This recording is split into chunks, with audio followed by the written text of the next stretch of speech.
अस्सलाम वालेकुम दोस्तों। मैं हूं अज़ीम महमूद और आप देख रहे हैं मिस्टर इंजीनियर। दोस्तों, आज की इस वीडियो में हम एनर्जी सेवर को मरम्मत करने का एक और नया तरीक़ाकार सीखेंगे।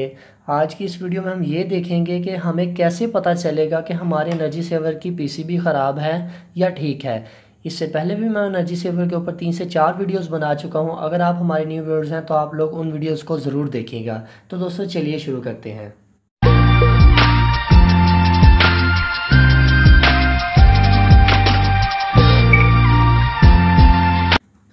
जी तो दोस्तों, सबसे पहला जो तरीकाकार है एनर्जी सेवर को चेक करने का कि आया आपके एनर्जी सेवर की पीसीबी में मसला है या आपके एनर्जी सेवर के शेल में मसला है। तो उसके लिए आप लोगों को सबसे पहले अपने एनर्जी सेवर्स को खोलकर अपने सामने रखना होगा।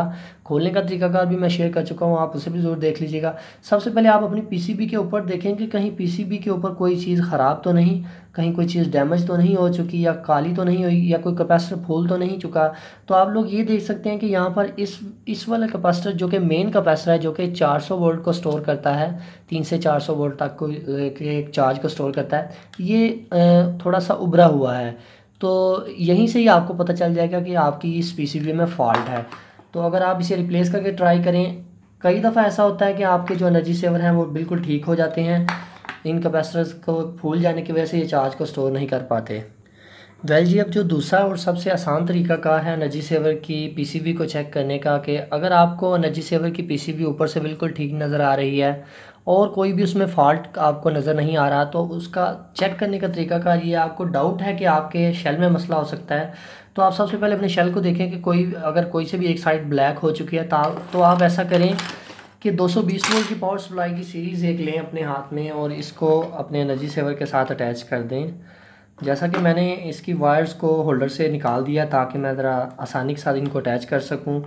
तो मैं ज़रा इसको इसके एलिगेटर स्विच क्लिप के साथ अटैच कर दिया। ठीक है। तो अब आप ऐसा करें कि कोई से भी एक साइड एनर्जी सेवर की इन दोनों को आपस में जोड़ दें। पहले एक साइड को जोड़ें, अगर आपका एनर्जी सेवर ऑन नहीं होता फिर दूसरी साइड को आपस में जोड़कर चेक करें। तो मैं ज़रा मेन स्विच को ऑन करता हूँ और इसे चेक करता हूँ। सबसे पहले मैं इन दोनों वायर्स को आपस में जोड़ता हूँ, तो ये आप लोग देख सकते हैं कि हमारा एनर्जी सेवर ऑन हो चुका है। तो इससे भी आपको पता चल जाएगा कि आपका एनर्जी सेवर की पीसीबी ठीक है। इसको आपने ज़्यादा देर तक आपस में जोड़कर नहीं रखना। उसकी रीज़न ये है कि अगर आप इसे ज़्यादा देर तक आपस में जोड़कर रखेंगे तो आपकी ये पीसीबी ख़राब हो जाएगी। जस्ट चेकिंग के लिए आपने इन दोनों पॉइंट्स को आपस में जोड़ देना। और हाँ, यहाँ पर एक बात का ख्याल रखना है कि आप इंसुलेटेड होने चाहिए, आप ज़मीन के ऊपर नहीं खड़े होने चाहिए, आप कुर्सी के ऊपर बैठ जाएं और फिर ये काम करें। नहीं तो अगर आपको डर लग रहा है तो आप कोई भी स्क्रू ड्राइवर पकड़ लें और उसके साथ आप इसे आपस में जोड़ेंगे तो आप लोग ये देख सकते हैं कि ये ऑन हो रहा है। तो इसका मतलब ये हुआ कि हमारी इस पीसीबी में कोई मसला नहीं है, हमारी ये पीसीबी बिल्कुल ठीक है और हमारे शेल में मसला था। दूसरा तरीकाकार ये था इस पीसीबी को टेस्ट करने का। अब तीसरा और सबसे आसान तरीकाकार ये है कि आप कोई भी नया एनर्जी सेवर का शेल परचेज़ कर लें, जो कि 20 से 30 रुपए का आसानी के साथ किसी भी इलेक्ट्रॉनिक्स की शॉप से आपको मिल जाएगा। अगर आपके एरिया में ये नहीं मिल रहा तो आप वो वाला एनर्जी सेवर चूज़ कर लें जिसके ऊपर आपको कंफर्म है कि उसका जो शीशा है वो बिल्कुल ठीक है, या हम जिसे शेल बोलते हैं। तो ये मैंने अभी नया बाय किया है, तो मैं इसको अपनी 2 वायर्स के साथ अटैच कर दूंगा और उसके बाद मैं इन एलिगेटर्स जो ये चिमटियां हैं इनको मैं इसके साथ अटैच कर दूंगा। इसके साथ अटैच करने का तरीकाकार बहुत ही आसान है। आपने इन 2 पॉइंट्स जो एक साइड पर हैं इन दोनों को आपस में मिला देना है और जो ये 2 पॉइंट्स हैं इन दोनों को आपस में मिला देना है। इनको अच्छी तरह से बेंड कर देना है और उसके बाद आप लोगों ने इसके साथ या तो इसे सोल्ड कर देना है। अगर आप सोल्ड नहीं कर सकते तो आप लोगों ने इन दोनों को आपस में लगा कर अच्छी तरह से इनको आपस में जोड़ देना है और इसके बाद ये चिमटियाँ लगा देनी है। तो मैं ज़रा जल्दी के साथ इनको लगा लेता हूँ तो फिर देखते हैं। तो जी, आप लोगों के बिल्कुल सामने है कि जो मैंने 2 पॉइंट्स उनको कॉमन करके एक वायर के साथ जोड़ दिया, दूसरे को एक वायर के साथ, और इन दोनों को इन जो एलिगेटर्स हैं इनके साथ मैंने लगा दिया है। तो अब बारी आती है इनको टेस्ट करने की कि हमें चेक करना है कि हमारी पीसीबी ठीक है कि नहीं, जो कि हम ऑलरेडी चेक कर चुके हैं कि हमारी पीसीबी ठीक थी। तो मैं ऐसा करता हूँ, इसको इस तरह से अटैच कर देता हूँ अपने एनर्जी सेवर के साथ। दोनों पॉइंट्स को आपस में जोड़कर एक एलिगेटर लगा देना, इधर इधर से इन दोनों को आपस में जोड़कर इसको चिमटी लगा देनी है। और इसके बाद आप लोगों ने करना ये है कि अपनी सीरीज़ जो आपने सॉकेट बनाई हुई है उसको इनके साथ अटैच करना है। मैं जैसे ही इसे इसके साथ अटैच करूँगा तो हमारा एनर्जी सेवर का शेल ऑन हो जाएगा।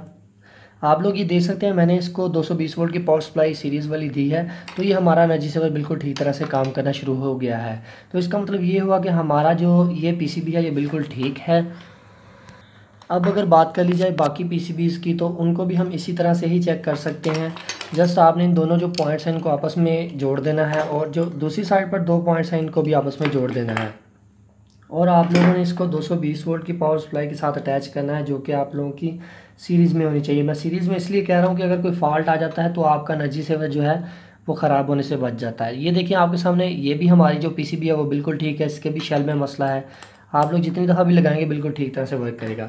तो ये बेसिक टिप्स थी जो मैं आप लोगों के सामने शेयर की हैं एनर्जी सेवर को चेक करने की, कि किस तरह से आप लोग चेक कर सकते हैं कि आपकी किट ठीक भी है या नहीं, या आपके शेल में मसला है। तो इससे पहले मैंने शेल को टेस्ट करने का तरीकाकार भी शेयर किया था। अगर आप न्यू हैं तो आप उसे भी ज़रूर चेक कर लें।